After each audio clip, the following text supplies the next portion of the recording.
শেখ হাসিনার আমলে সবকিছুর জন্য যদি শেখ হাসিনাকে দায়ী করা যায়, তাহলে ইউনূসের আমলে সবকিছুর জন্য ডক্টর ইউনূসকে দায়ী করা যাবে না কেন? শেখ হাসিনার আমলে সবকিছুর জন্য যদি শেখ হাসিনাকে দায়ী করা যায়, তাহলে ইউনূসের আমলে সবকিছুর জন্য ডক্টর ইউনূসকে দায়ী করা যাবে না কেন? ডক্টর মোহাম্মদ ইউনূস সবচেয়ে খারাপ নিয়োগ ছিলেন। তার জায়গায় সরকার প্রধান হিসেবে অন্য কেউ থাকলে দেশটাকে এর চেয়ে ভালো করতে পারতেন কিনা যায় না, কিন্তু এর চেয়ে খারাপভাবে আর চালাতে পারতেন না, যেসব ঘটনার মধ্যে দিয়ে গিয়েছে। শান্তি নোবেল কিন্তু মার্কিন কূটনীতিবিদ হেনরি কিসিঞ্জারও পেয়েছেন, যাকে মুক্তিযুদ্ধ বিরোধী হিসেবে, ৭১-এ পাকিস্তানের গণহত্যার সমর্থক হিসেবে বাংলাদেশে অনেকে কসাই বলে থাকেন। কিসিঞ্জারি শব্দটি বাংলার অভিধানে থাকুক না থাকুক, এটা বাংলাদেশের লোকমুখে ধূর্ততার প্রতিশব্দ হিসেবে ব্যবহৃত হয়ে থাকে। সবশেষে ২০২৫ সালে নোবেলের শান্তি পুরস্কার পেয়েছেন ভেনেজুয়েলার মারিয়া করিনা মাচাদো। তিনি ছিলেন তখনকার সরকার বিরোধী রাজনীতিক।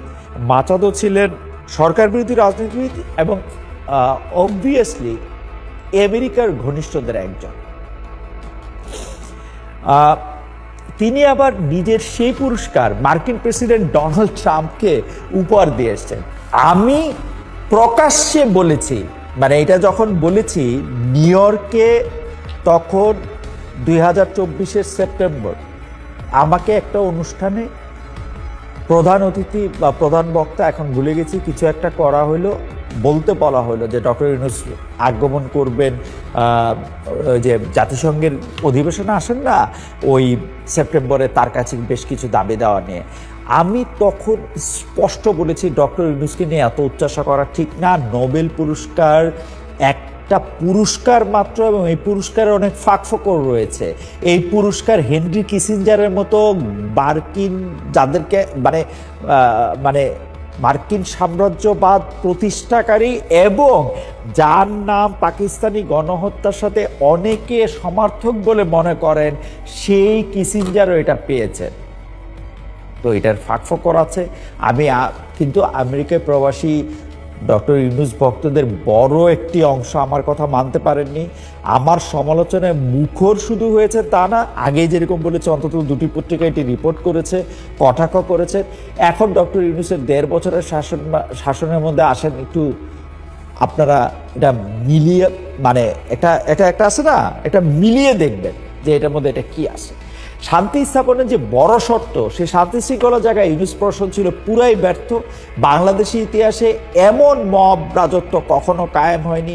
এখন এসবের দায় স্বরাষ্ট্র উপদেষ্টা জাহাঙ্গীর সাহেব, পুলিশের নিরাপত্তাযুক্ত সব, জাহাঙ্গীর সাহেব সহ পুলিশের পুলিশ সহ নিরাপত্তাযুক্ত সব বাহিনীকে নিতে হবে। কিন্তু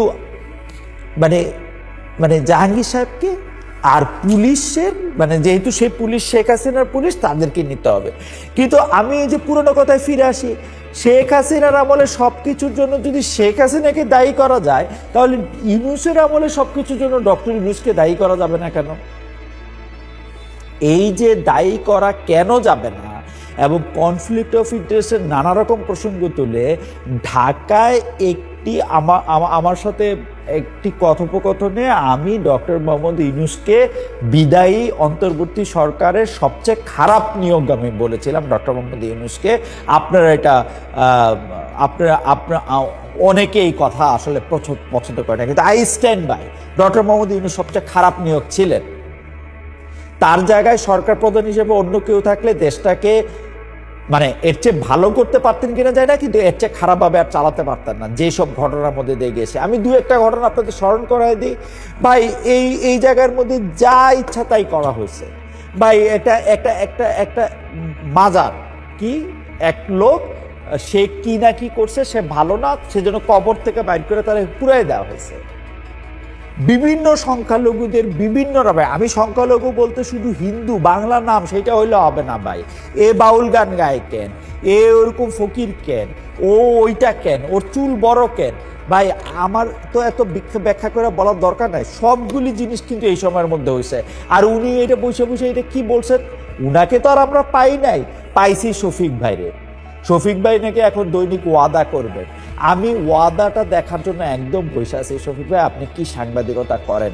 যতভাবে আইসা খালি বইলা যাইতেন যে এই কাজটা এই জন্য হয়েছে, এটা এই জন্য হয়েছে, এবং প্রশ্ন করলে এইটা সস্তা সাংবাদিকতা, এইটা অমুক সাংবাদিকতা, এটা মব না, এটা প্রেশার গ্রুপ, এগুলি যে এরকম বলছেন, এগুলির জবাব একটু কষ্ট করে দিয়ে